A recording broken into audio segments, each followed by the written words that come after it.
Au printemps 2007, un silence étrange s'abat sur l'Élysée. Cécilia Sarkozy, première dame de France, a disparu. Pas de communiqué, pas d'adieu officiel, seulement des rumeurs et des murmures derrière les murs dorés du pouvoir. Pour la première fois dans l'histoire de la République, une épouse présidentielle s'évapore sans un mot. Le pays retient son souffle, tandis que la presse, fascinée et stupéfaite, s'interroge. Que s'est-il passé? Pourquoi ce départ? Et surtout, qui est vraiment cette femme que l'on croyait connaître? Dans l'ombre du président triomphant, Cécilia n'a jamais voulu être une icône. Elle détestait les réceptions, les sourires forcés, les gestes codifiés. Là où d'autres cherchaient la lumière, elle fuyait l'apparence. Je ne suis pas née pour être un symbole, confiera-t-elle plus tard. Derrière l'image lisse de la femme de fer, il y avait une âme écorchée, un être en lutte avec le carcan d'un rôle imposé. Son absence, plus éloquente que 1000 discours, devient un acte politique silencieux, celui d'une femme qui choisit la vérité à la place du décor. La France découvre alors une figure insaisissable, à la fois forte et vulnérable. Dans les couloirs du pouvoir, on parle d'un départ sans préavis, d'un coup d'éclat personnel. Certains y voient une trahison, d'autres une délivrance, mais derrière les mots, scandale, désertion, mystère, se cache une réalité plus simple, celle d'une femme étouffée par une existence qui ne lui appartient plus. Quand elle quitte l'Élysée, ce n'est pas par vengeance, mais par instinct de survie. Sa disparition devient un miroir de la fragilité humaine au sommet de l'État. Le besoin vital de reprendre le contrôle de sa propre vie, même au prix du chaos. Cécilia ne fuit pas seulement un homme ou une fonction, elle s'échappe d'un système, d'un protocole qui transforme l'amour en vitrine et le mariage en contrat politique. Son départ n'est donc pas une fin, mais un commencement, celui d'une quête silencieuse vers soi. Derrière le choc médiatique, une vérité se profile. Cécilia Sarkozy, que l'on croyait figée dans les dorures de la République, vient de redevenir une femme libre. Et c'est précisément dans cette fuite que commence son histoire. Cécilia Siganer-Albéniz naît le 12 novembre 1957 à Boulogne-Billancourt, dans un foyer où se croisent les vents de l'Europe entière. Son père, André Siganer, tailleur d'origine russe et juive, avait fui la pauvreté pour devenir un artisan reconnu, habillant les élégantes de Paris, parfois même celles des maisons Dior. Sa mère, Diane Albéniz de Zwert, descendante du compositeur espagnol Isaac Albéniz, incarnait une élégance austère, teintée de nostalgie aristocratique. Entre un père qui croyait à la méritocratie du travail bien fait et une mère héritière d'une lignée musicale, Cécilia grandit dans un monde où la rigueur côtoie la beauté. Mais déjà, l'enfant se distingue. Rebelle, directe, indisciplinée, elle refuse les normes qu'on lui impose, élève du lycée Molière, elle tente des études de droit qu'elle abandonne rapidement. Ce n'est pas dans les livres qu'elle trouvera sa place, mais dans l'observation des hommes et des rapports de pouvoir. Dès ses 20 ans, elle comprend que le monde se divise entre ceux qui décident et ceux qui subissent, et elle n'a jamais voulu faire partie des seconds. Son tempérament farouche attire autant qu'il dérange. Les cercles mondains la trouvent trop franche, trop entière. Ses amis parlent d'une jeune femme magnétique, mais difficile à apprivoiser. Sous ses traits fins et sa silhouette altière, brûle une énergie singulière, celle d'une femme née pour avancer seule, sans appartenir à personne. Sa beauté, ni vraiment classique, ni totalement moderne, fascine. Elle ne cherche pas à plaire, mais à exister, et c'est peu être ce qui la rend irrésistible. Cécilia a grandi dans un foyer où l'on parlait plusieurs langues, où l'on évoquait aussi bien Tolstoï que Goya, mais où l'amour se mesurait souvent à l'exigence. Cette double appartenance, slave et latine, forge en elle un paradoxe, un besoin d'intensité et une peur du confinement. L'indépendance devient son credo, presque une religion intime. Ceux qui l'ont connue jeune disent qu'elle était déjà différente, distante sans être froide, passionnée sans être démonstrative. Quand elle entre dans la vie adulte, Paris bruise de révolte, de liberté conquise. Les femmes travaillent, s'affirment, osent. Cécilia, elle, ne revendique rien. Elle agit. Elle s'impose sans discours, par la force tranquille d'un regard qui ne baisse jamais. Cette liberté farouche, forgée dès l'enfance, sera sa plus grande richesse, mais aussi sa malédiction. car dans les hautes sphères où elle s'apprête à entrer, la liberté d'une femme dérange plus qu'elle ne séduit. En 1983, Cécilia épouse Jacques Martin, le célèbre animateur de télévision que toute la France adore. Elle a 26 ans, lui en a 20 de plus. Ce mariage surprend, fascine et scandalise tout à la fois. On y voit un conte de fées médiatique, mais pour elle, c'est surtout une école de rigueur et de mise en scène. Dans l'univers scintillant de la télévision, elle apprend à observer le pouvoir de l'image, à mesurer chaque mot, chaque silence. Derrière les paillettes, elle comprend que le charme public peut cacher une solitude abyssale. 2 filles naissent de cette union, Judith et Jeanne-Marie. Pourtant, Cécilia s'étiole. Le rôle de mère et d'épouse modèle ne suffit pas à combler son besoin d'accomplissement. Dans les salons parisiens, elle brille par sa prestance, mais son regard semble toujours ailleurs. Elle sent que quelque chose lui manque, non pas l'amour, mais l'intensité, cette vibration qui donne le sens à une existence. C'est dans ce vide intérieur qu'un jour, le destin s'invite sous la forme d'un homme politique encore jeune et ambitieux, Nicolas Sarkozy. Nous sommes en 1984, lors d'une cérémonie municipale à Neuilly-sur-Seine.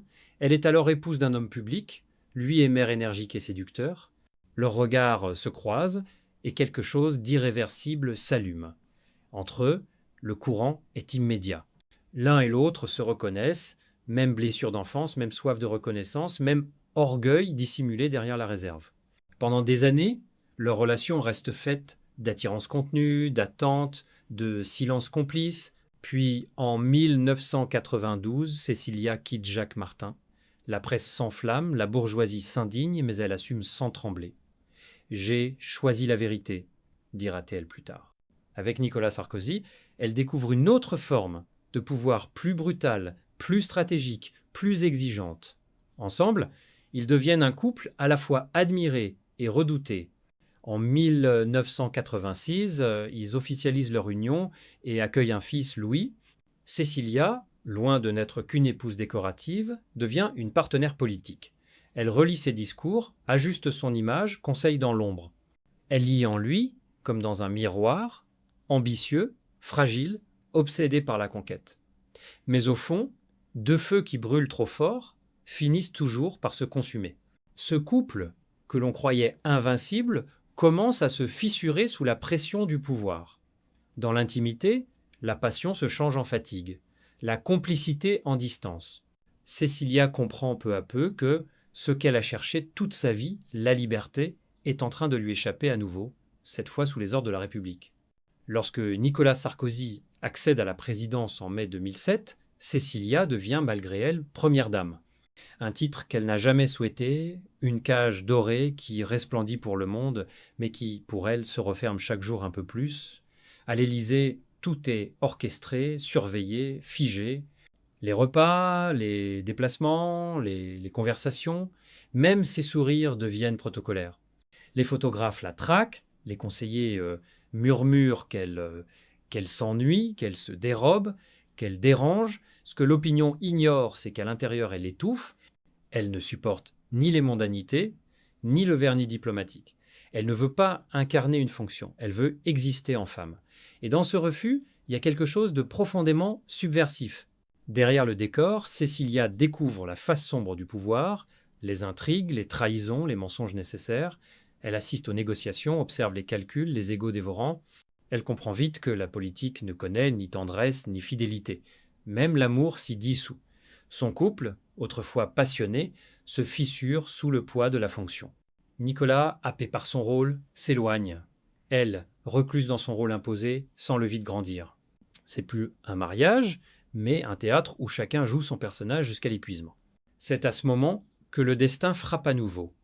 Dans un dîner parisien, elle retrouve Richard Datias, un homme d'affaires marocain, brillant et secret, organisateur de grands sommets internationaux. Loin du tumulte politique, il incarne la stabilité et l'écoute qu'elle n'a plus. Ce lien, d'abord discret, devient vital. Mais dans l'univers fermé de la République, une émotion sincère est une faute d'État. Leur relation, bientôt révélée, fait l'effet d'une bombe. La presse s'empare du scandale, les conseillers s'affolent, les ministres chuchotent, la première dame est partie. En réalité, Cécilia n'a jamais fui. Elle s'est libérée. En quittant le palais, elle ne tourne pas le dos à la France, mais à la mascarade du pouvoir. Et c'est précisément dans cette fuite que se joue sa dignité. Ce départ, qui fit trembler l'Élysée, fut son acte de vérité. Car parfois, dans l'histoire des femmes, la rébellion la plus éclatante n'est pas un cri, mais un silence. Et ce silence, celui de Cécilia, continue de résonner dans les couloirs de la République. Après le tumulte du divorce présidentiel, Cécilia disparaît de la scène publique. Pendant 15 ans, elle garde le silence. Un silence que les médias interprètent tour à tour comme une fuite, une revanche ou une énigme. Mais ce mutisme est en réalité une reconstruction. Celle d'une femme qui se soigne, qui se redéfinit, qui choisit enfin ce qu'elle veut dire et ce qu'elle préfère taire. Derrière les volets fermés de sa discrétion, un secret circule pourtant, celui d'un mystérieux carnet noir qu'elle aurait tenu pendant ces années à l'Élysée. Selon plusieurs journalistes, ce carnet contiendrait les confidences, les promesses, les trahisons entendues au cœur du pouvoir.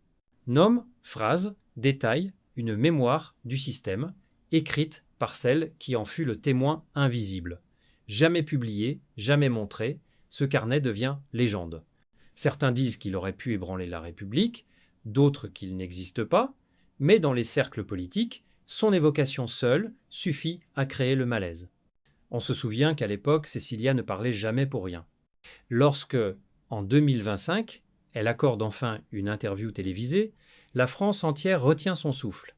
Face caméra, elle semble calme, presque fragile, mais son regard est d'une lucidité implacable. Elle raconte sans phare les années de solitude, la surveillance constante, les sourires imposés. On me disait « souris » alors que j'avais envie de crier « murmure-t-elle ». Ces mots suffisent à bouleverser des millions de téléspectateurs. On y perçoit la douleur d'une femme, mais aussi la puissance tranquille de celle qui, après avoir été effacée, décide de reprendre la parole. Les journaux sont flamands. Gala parle d'un acte de libération, BFM titre « Cécilia règle ses comptes avec le pouvoir ». Mais elle, sereine, refuse toute vengeance. « Je n'ai jamais cherché à blesser, seulement à dire la vérité ». Ces phrases sonnent comme des poèmes de délivrance, des éclats de vérité, dans un monde saturé de faux-semblants. Elle ne cherche ni pardon ni revanche, seulement la paix. Ce soir-là, devant des millions de regards, Cécilia renverse le récit qu'on avait écrit pour elle. Elle n'est plus l'épouse disparue, la femme blessée, la première dame fantôme. Elle devient témoin, voix et conscience. En un instant, elle rend au silence sa puissance originelle, celle d'un refus qui résonne plus fort que tous les discours. Et dans ce refus, elle livre sa plus belle leçon, qu'il faut parfois tout perdre, le rang, le prestige, l'amour, pour enfin se retrouver soi-même. Loin du tumulte parisien, Cécilia refait sa vie entre New York, Marrakech et Genève. 3 villes refuges où elle retrouve l'anonymat, la beauté et le silence. En 2008, elle épouse Richard Attias lors d'une cérémonie intime à New York. Ce mariage, discret mais symbolique, marque la fin d'un chapitre et le début d'un autre. Aux côtés de cet homme de réseau et d'influence, elle découvre une autre manière de peser sur le monde, sans lumière, sans titre, mais avec la force tranquille de ceux qui ont tout vu. Avec lui, elle fonde la Cecilia Attias Foundation for Women, un organisme dédié à la promotion du leadership féminin et à la défense des droits des femmes dans les zones de conflit. Pendant plus d'une décennie, elle sillonne les forums économiques, les conférences internationales, les rencontres diplomatiques. Elle parle peu, mais chaque mot est pesé, précis, d'une élégance désarmante. Dans ces cercles d'influence, elle incarne désormais la figure d'une femme apaisée, engagée, respectée loin de l'image de l'épouse rebelle qui avait fui le pouvoir. Pourtant, les fantômes du passé la poursuivent parfois. En 2023, une rumeur d'intimidation politique refait surface. Un ancien collaborateur de l'Élysée aurait tenté de la faire taire sur certaines affaires de la campagne 2007. Elle refuse de commenter, se contentant d'un regard glacial et d'un sourire poli. Sa dignité est sa meilleure arme.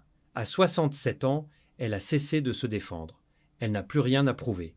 Aujourd'hui, installée à Genève dans un appartement face au lac Léman, Cécilia vit loin des caméras.